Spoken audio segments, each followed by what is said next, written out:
نحمده ونصلي على رسوله الكريم أما بعد فأعوذ بالله من الشيطان الرجيم بسم الله الرحمن الرحيم يا أيها الذين آمنوا أنفقوا من طيبات ما كسبتم ومما أخرجنا لكم من الأرض ولا تيمموا الخبيث منه تنفقون ولستم بآخذيه إلا أن تغمضوا فيه واعلموا أن الله غني حميد الشيطان يعدكم الفقر ويأمركم بالفحشاء والله يعدكم مغفرة منه وفضلا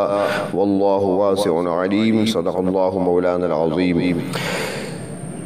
مولاي صل وسلم دائما ابدا على حبیبک خیر الخلق کلہم۔ درس نمبر 167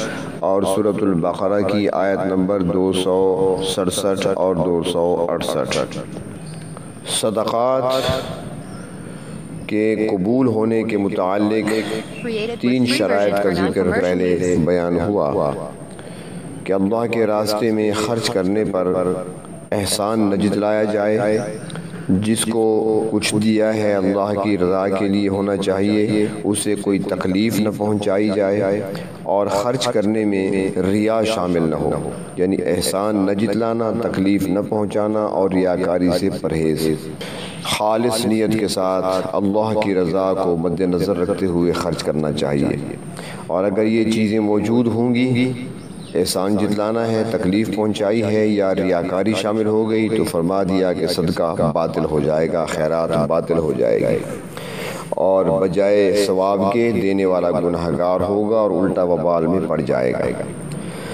آج کی اس آیت میں قبولیت کے لیے 4تھی شرط بتائی، اور وہ ہے مال کی پاکیزگی،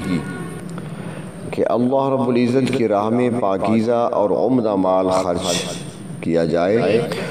خواہ وہ تمہارے دست و بازو کی کمائی ہو یا زمین کی پیداوار اور باغات کا پھل،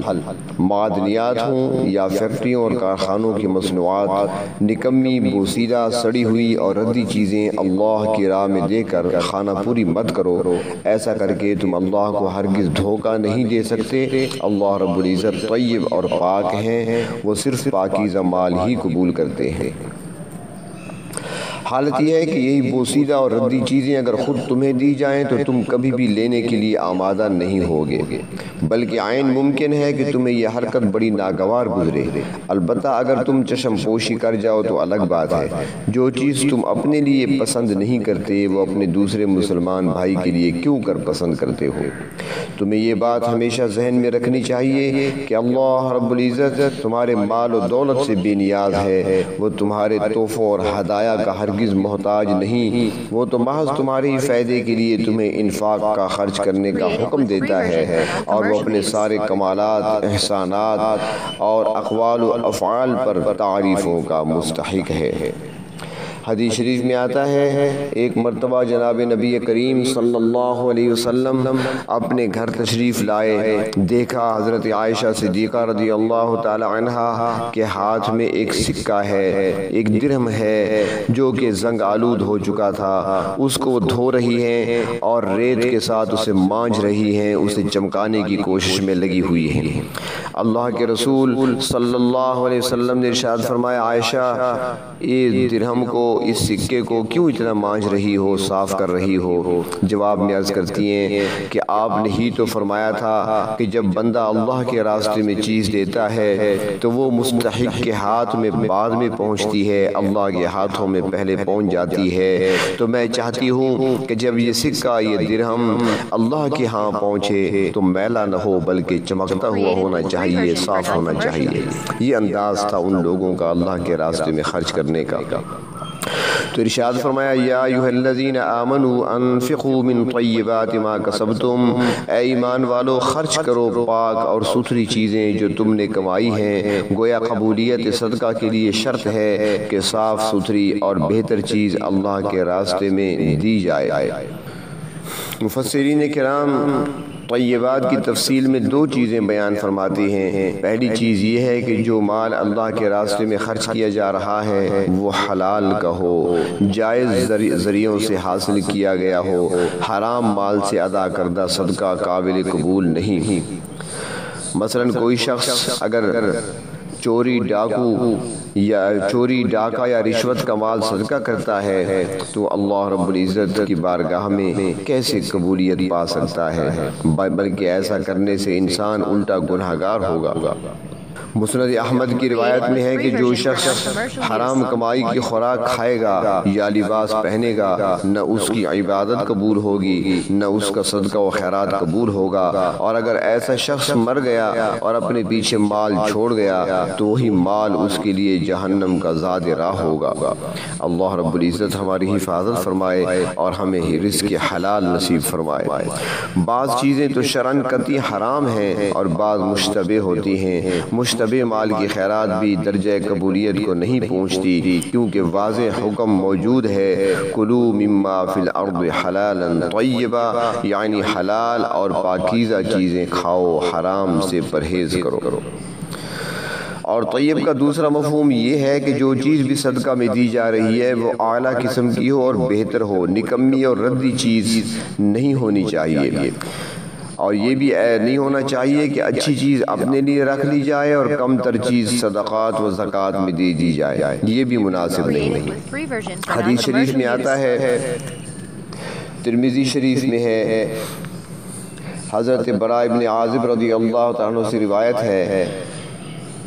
کہ ہم کھجوروں کے مالک تھے، ہم میں سے ہر شخص اپنی استطاعت کے مطابق اصحاب صفہ کے لیے تھوڑی بہت کھجوریں لایا کرتا تھا۔ کچھ لوگ ایسے بھی تھے جو ابھی نیکی میں پختہ نہیں ہوئے تھے، وہ ردی قسم کی ایسی کھجوریں لے آتے جو ٹوٹ جاتی۔ یہ کھجوریں مسجد نبوی کے ستونوں سے لٹکا دی جاتی تھیں اور فقراء مہاجرین ان خوشوں سے توڑ کر کھاتے رہتے تھے۔ تو فرمایا اس لیے کہ پاکیزہ اور اچھی چیزیں اللہ رب العزت کے راستے میں خرچ کرنی چاہیے۔ فرمایا ما کسبتم، جو تم نے کمائی ہے۔ اب کمائی کی بھی مختلف صورتیں ہیں، ان کے کمائی کا اولین ذریعہ انسان کی ذاتی محنت و مشقت ہے۔ کوئی تجارت کرتا ہے، کوئی دکاندار ہے، کوئی ملازم ہے، کوئی کارخانہ دار ہے یا مزدور ہے، یہ سب ذاتی آمدن کے ذرائع ہیں۔ آمدن کے بعض ذرائع ایسی بھی ہوتی ہیں جن میں انسان کی ذاتی مشقت کا دخل نہیں ہوتا، مثلاً کہیں سے آپ کو کوئی تحفہ ہدیہ مل گیا، وصیت کے ذریعے کوئی چیز مل گئی یا وراثت میں سے حصہ مل گیا۔ ان ذرائع سے حاصل شدہ مال انسان کی ملکیت ہوتا ہے، تو پاکیزہ چیزیں خرچ کرنے کا قانون ان تمام ذرائع سے حاصل شدہ آمدنی پر ہوگا۔ لہٰذا حکم ہوا ہے کہ تم جس حلال مال سے بھی خرچ کرنا چاہو اچھی اور بہتر چیز دو، اللہ کے راستے میں کم تر چیز دینے کی کوشش نہ کرو۔ اور براہ راست خود محنت کر کے کمانے کے علاوہ ایک ذریعہ آمدنی کا جو ذریعہ ہے وہ زرعی پیداوار بھی ہے۔ اس کے متعلق بھی اللہ تعالیٰ نے فرمایا کہ اس میں سے بھی خرچ کرو، وَمِمَّا أَخْرَجْنَا لَكُم مِّنَ الْأَرْضِ، اور جو ہم نے تمہارے لیے زمین سے نکال کر دیا ہے، یعنی زرعی پیداوار میں ہر قسم کا غلہ، گندم ہے، جو ہے، چاول ہے، مکئی ہے، باجرہ ہے، دالیں ہیں، یہ ساری چیزیں اس کے اندر شامل ہیں۔ بہرحال فرمایا کہ اگر کمائی تمہاری ذاتی محنت و مشقت کی ہے تو پھر اس میں سے حلال اور پاکیزہ چیزیں اللہ کی راہ میں خرچ کرو، جو زمین کی پیداوار ہے اس میں سے بھی اچھی چیز خرچ کرو۔ وَلَا تَيَمَّمُوا الْخَبِيثَ مِنْهُ تُنْفِقُونَ، اور ردی یا کم تر چیز کو خرچ کرنے کا ارادہ نہ کرو۔ خبیث سے مراد ردی یا گھٹیا چیز ہے، اور اس کا اطلاق ناپاک چیز پر بھی ہوتا ہے کہ اللہ رب العزت کی راہ میں صاف ستھری چیز دینی چاہیے، کیونکہ وَلَسْتُمْ بِآخِذِيهِ، گھٹیا چیز جب تم خود لینے کے لیے تیار نہیں ہو تو اللہ کی راہ میں ایسی چیز کیوں دیتے ہو؟ گھٹیا چیز قبول کرنے کی ایک صورت یہ ہے کہ إِلَّا أَن تُغْمِضُوا فِيهِ، کہ تم خود چشم پوشی کر لو، مگر یہ تم کرنے کے لیے تیار نہیں ہو۔ اللہ کی راہ میں بھی اچھی سے اچھی چیز خرچ کرو، جیسا کہ دوسرے مقام پر ارشاد فرمایا ہے لَن تَنَالُوا الْبِرَّ حَتَّى تُنْفِقُوا مما تحبون، تم ہرگز نیکی کو نہیں پہنچ سکتے جب تک تم اپنی پسندیدہ چیزیں خرچ نہ کرو۔ تو فرمایا وَاعْلَمُوا، اچھے طریقے سے جان لو، ان اللہ غنی حمید، کہ اللہ تعالیٰ بے پرواہ اور بے نیاز ہے، اس کو تمہارے صدقات و خیرات کی ضرورت نہیں، یہ تو تمہارے اپنے ہی فائدے کے لیے ہے تاکہ تم اس سے آخرت میں مستفید ہو سکو۔ یہ دنیا میں قوم کے غرباء و مساکین کی اعانت ہے، مدد ہے، اور اس مدد کرنے کا ذریعہ ہے، نیز تمہارے اپنے اخلاق بھی اس کی وجہ سے بلند ہوں گے، اللہ تعالیٰ تم پر راضی ہوں گے۔ اللہ تبارک و تعالیٰ حمید یعنی تمام خوبیوں کے مالک ہیں۔ تم اچھا کام کرو یا برا کرو وہ بے نیاز ہے، تمہارے اچھے اعمال نہ اس کی خدائی میں اضافہ کر سکتے ہیں اور نہ تمہارے برے اعمال اس کی خدائی پر اثر انداز ہو سکتے ہیں۔ جب مال اسی نے دیا ہے تو اس کی راہ میں اسے خرچ بھی کرو اور اس کا شکریہ ادا کرو کہ اس نے تمہیں انعامات سے نوازا ہے۔ اور فرمایا کہ دیکھو اس معاملے میں شیطان کے بہکاوے میں نہ آ جانا۔ شیطان کی یہ ہمیشہ کوشش ہوتی ہے کہ وہ طرح طرح کے وسوسے ڈال کر انسان کو نیک اعمال سے روکنے کی کوشش کرتا ہے۔ چنانچہ انفاق فی سبیل اللہ کے سلسلے میں فرمایا کہ الشیطان یعدکم الفقر، شیطان تمہیں فقر سے ڈراتا ہے۔ یہاں پر بتایا کہ شیطان تمہارا دشمن ہے اور تمہیں آخرت کی کامیابی سے روکنے کے لیے دل میں یہ وسوسہ ڈالتا ہے کہ خرچ کرنے سے تمہارا مال کم ہو جائے گا اور تم تنگ دست ہو جاؤ گے، لہٰذا مال بچا بچا کر رکھو، اور اگر تم خرچ کرنے پر آمادہ ہی ہو جاؤ تو شیطان ردی اور بیکار مال خرچ کرنے کی ترغیب دے گا۔ تو شیطان ایک دوسرے طریقے سے بھی حملہ کرتا ہے، اور وہ کیا؟ فرمایا وَيَأْمُرُكُمْ بِالْفَحْشَاءِ، اور وہ تمہیں بے حیائی کا حکم دیتا ہے۔ مطلب یہ ہے کہ مالدار آدمی کو فحاشی کے کاموں کی طرف لگا دیتا ہے کہ فکر نہ کرو، تمہارے پاس بہت مال ہے، خوب عیش و عشرت کی زندگی گزارو، دنیا میں بار بار نہیں آنا، یہی زندگی ہے، اسی زندگی میں کھاؤ پیو عیش کرو اور کھیل تماشے اور فضول رسم و رواج پر خرچ کراتا ہے شیطان انسان سے۔ اور کہیں شادیوں پر اضافی اخراجات ہو رہے ہیں تو کہیں پر سالگرہ منائی جا رہی ہے، کہیں پر چراغاں کیا جا رہا ہے، تو فرمایا کہ ان چیزوں پر لاکھوں کے حساب سے روپیہ خرچ کیا جاتا ہے، اڑایا جاتا ہے، شیطان راستہ دکھاتا ہے۔ لیکن جب اللہ کے راستے میں خرچ کرنے کی باری آتی ہے تو شیطان ڈراتا ہے کہ تنگ دست ہو جاؤ گے، تمہارے پاس کچھ نہیں بچے گا۔ محتاجی سے انسان کو ڈراتا ہے شیطان۔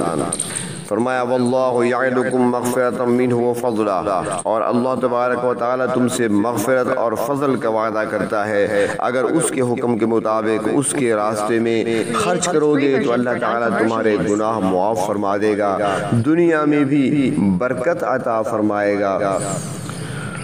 اور آخرت میں اپنے فضل سے اپنی نعمتوں اور جنتوں میں داخل کرے گا، یہ اس کا وعدہ ہے۔ لہذا شیطان کے بہکاوے میں نہ آنا بلکہ اللہ رب العزت کے وعدے پر یقین کر کے اس کے احکام کی بجا آوری کرو اور ہمیشہ کی فلاح پا جاؤ۔ یعنی اگر تم اللہ کی راہ میں خرچ کرو گے تو اللہ تعالیٰ کا تو وعدہ ہے تمہارے ساتھ کہ تمہارے گناہ بھی معاف فرما دے گا، اور جو کچھ دیا ہے تم نے اللہ کی راہ میں اس کا بہترین بدلہ دنیا و آخرت دونوں میں عطا کرے گا۔ حضرت ابو ہریرہ رضی اللہ تعالی عنہ سے